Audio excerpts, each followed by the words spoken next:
You're listening to the Amazing Facts Daily Devotional. Today's topic: does the Bible support capital punishment?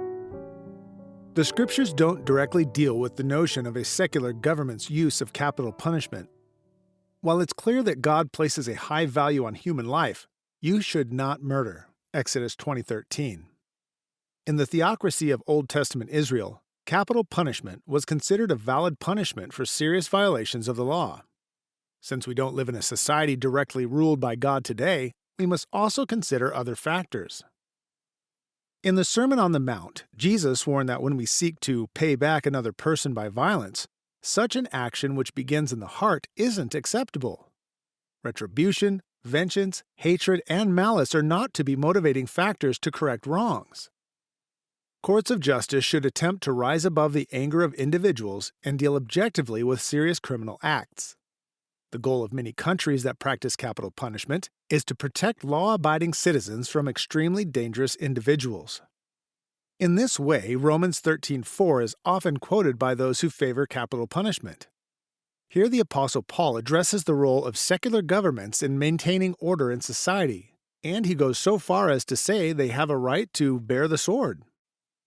Many take this to mean that capital punishment is acceptable to God under some circumstances. Many who are against the death penalty often cite Jesus' rescue of the prostitute in the temple courts, but this doesn't speak directly to the role of secular governments exercising certain forms of justice. Still, executing a person is a serious matter. A government killing someone without justice is murder.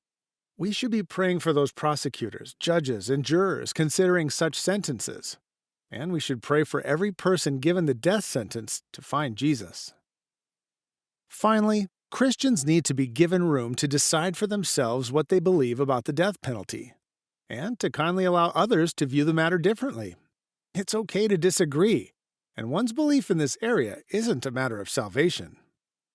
Our key Bible text for today comes from Romans chapter 13 and verse 4. For he is the minister of God to thee for good. But if thou do that which is evil, be afraid.